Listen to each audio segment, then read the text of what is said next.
my husband, Ken, and I built our family home together when we got married. It was the biggest thing I've ever bought. We decided to enjoy our new home together. But I've already thrown away all your things. I never expected our home to be taken away like this. Ken and I got married 3 years ago and built our house right after. We've been paying off the mortgage ever since. I remember the smell of the new house and the sight of my sweet husband. The big living room, with sunlight coming through the windows, was everything we dreamed of. Since we built the house, Ken listened to my ideas, especially about the kitchen and window placements. On Sundays, around 2 p.m., the sunlight comes in perfectly, and Ken and I relax, maybe even nap. I love brewing coffee with delicious beans, filling the house with a warm, comforting smell. These simple moments are my happy place. But honestly, it took a lot of effort to make this happen. I'm really glad I've been working hard. When we got approved for the mortgage, I felt proud of my hard work, and Ken did too. However, about a month after we moved into our new house, my mother-in-law, Pam, who lived alone, called me.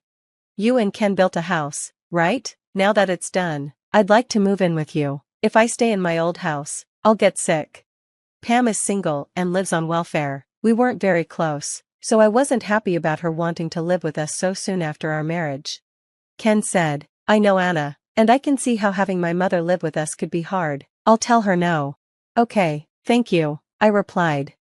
Ken understood how I felt, so he told Pam she couldn't move in with us. Then, 2 years later, when we had our first baby, Pam thought it was a good time to ask again. "Isn't it hard to take care of the baby and do house chores by yourself? If I move in, I can help with both. Please let me live with you." It was true that caring for the baby and doing housework was tough, and I could use the help. I was also planning to go back to work, so it would be nice to have more help. "Well, what do you think?" Ken asked. "I think it might be helpful to have someone around," I said. "Well, if Pam promises to help, then..." Pam was really happy when I agreed, and she moved in, saying she'd help with the baby and chores. For the first week, Pam kept her word. She did the laundry, helped with the baby, and took care of the house. I was surprised and even felt bad for doubting her. I was grateful for her help. But after that first week, things changed. Pam started slacking off. When Ken wasn't home, she would relax and not look after our son, even though I asked her to. This happened a lot, and I started to lose trust in her. She wasn't doing her chores or taking care of the baby properly. I didn't want to keep asking her to do things if she wasn't going to help. Ken tried to talk to her, but she wouldn't listen. "I'm doing my best too. Anna's just being too strict," Pam would say. But Ken would remind her, "You need to help us out. That's why you're living here." Pam would cry or blame me when Ken talked to her, trying to make him feel guilty. She stayed with us, even though she wasn't helping. Over time, Pam became annoyed with the baby, and things got worse. "Oh no, he's crying again. He's so loud. Come on, hurry up and make him stop crying." Not only does Pam not take care of our son, but I also feel worried whenever she's around him. "Honey, I'm really scared to let our son be around Pam like this. I want her to leave our home as soon as possible." "Okay, I understand. I'll find her a new place so she can move out." Ken decided to rent an apartment for Pam, hoping it would make her leave our house. Soon, our living room was filled with her things. I have to hold our son all the time now, because it's dangerous with Pam's stuff around. We've already told her to stop, but she hasn't changed. We'll make her leave for sure. Then, something happened. "Oh no, where is he? Where is our son?" I panicked when I couldn't find him in his room, and then I saw Pam outside with him. "What are you doing? Why did you take our son out without asking us first?" "I just wanted to show off my grandchild a bit." "Do you have any idea how worried I was? If something happened, people could blame us. You shouldn't just take him like that without asking." I couldn't believe Pam had taken our son without saying anything to me. She didn't even seem sorry about it and instead got mad when I yelled at her. Ken was furious too, so we decided right then that Pam had to leave our home. A year passed, and our son turned 1 and started walking a little. Then, something tragic happened. Ken was in an accident on his way home from work and passed away. I couldn't believe it. Why did he have to go? What am I going to do with our son, who's so small? I was heartbroken and couldn't stop crying at Ken's funeral. Then, Pam came up to me. "Hi, Anna, I didn't think we'd meet like this again." "Oh, Pam." Pam had lost her son, and I knew that must hurt deeply. I tried to hold back my tears and be strong for both of us. It's all so sudden. I know, but since the house belongs to my son, I should get it, right? And the furniture too? Excuse me? Wait, what is she talking about? I was shocked. I thought we were both mourning Ken, but instead, Pam started talking about the house, the furniture, and other things that seemed completely out of place at that moment. I couldn't believe what Pam was saying. Even if she thought she should get the house, it cost around $500,000 to build, and there's still a mortgage to pay. Even if that's true, what about the mortgage? Oh, you're going to pay that, right? Excuse me? Why is she saying this now? I couldn't believe Pam was bringing up the house at Ken's funeral. I don't think we should talk about this right now. We're at Ken's funeral. But this is important. Not now. Anyway, I'll get the house, right? How could she be so pushy? Pam seemed to want me to confirm that I'd give her the house, but with everything going on, I was getting frustrated with her. That's it. Enough, Pam, we're at Ken's funeral. If you keep acting like this, please leave. When I said that firmly, Pam went quiet and walked away. What was she thinking, especially after losing her son? After everything with the funeral and cremation was over, I tried to calm down. I can't stay sad forever. I have to work hard for my son. So, I left my son at daycare and went back to work. My days were busy with work, house chores, and taking care of my son. Then one day, when I came home after picking up my son, I saw all my things piled up in the garbage near the entrance. What's going on here? My clothes, desk, and work things were all in the trash, but my expensive things like clothes, accessories, TV, and fridge weren't. Oh, great timing. You live here, right? Well, the cost of the move is... Huh?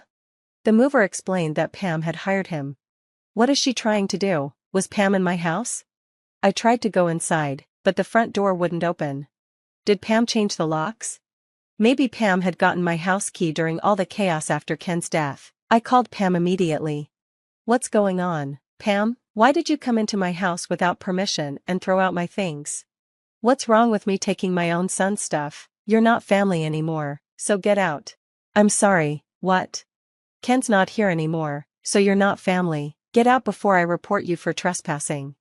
Then she just hung up on me. How selfish and messed up could she be? I had to get my house back. But my son started crying, and I couldn't stay outside forever. I decided to go to a hotel or my parents' house for now. I asked the movers to store my things temporarily, and I left. A week later, I got a call from Pam, sounding upset. The police came over, and it looks like they want me to leave the house, do something about it. How could she say this after kicking me out? Pam was being so selfish. Even if you say so, I'm not your family anymore, since I've gone through a post-mortem divorce settlement. What? Post-mortem divorce? Yeah, it's a process to end my relationship with my deceased husband's family. What?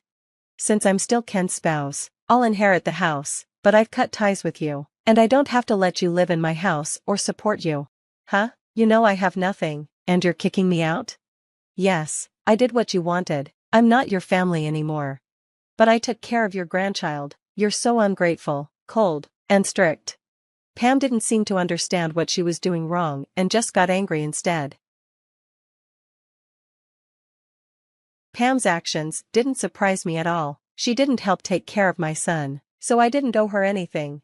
If you say that, then I have no choice. You can live there if you want. Oh, really? You said I could, right? I can really stay here? Yes, but you need to pay the mortgage in one lump sum. Excuse me? You don't need to worry about the part of the mortgage that's already been paid, just pay the remaining amount, but be warned, it's a lot. What? How am I supposed to pay off the mortgage on a house that was built only 3 years ago all at once? If you can't, then the house is mine, and you, being no longer my family, should be reported for trespassing. I said that and hung up on her. By the way, since my husband had insurance, I didn't have to worry about paying the mortgage after he passed, but I didn't think I needed to tell Pam that. A few days later, I finally got back into the house. It was a mess, furniture was damaged, and my clothes were all messed up. I took photos of everything and documented the costs, including what I'd lost when Pam kicked me out. Even if I file a claim, there's a chance it will be ignored because Pam definitely couldn't pay the money back. but if she does anything else to me, I have proof I can use to shut her down. Then, Pam contacted me asking for a fine of $1,000 for trespassing, but of course, I ignored it. Didn't she understand I was the victim here? There was no way I'd pay that for her. 3 years later, Pam couldn't pay her fines and was found guilty. She was imprisoned for 3 years. Once she got out, Pam contacted me again. Please, I'm really in trouble, I have nowhere to go. It sounded like she was using a payphone, probably begging strangers for money to make calls.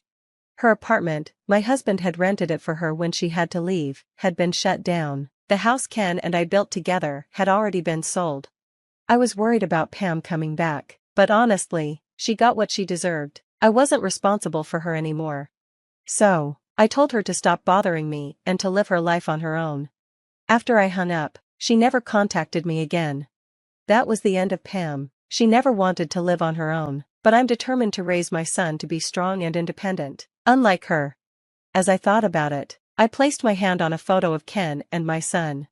Thank you for watching. Please subscribe to our channel. We hope to see you in our next video.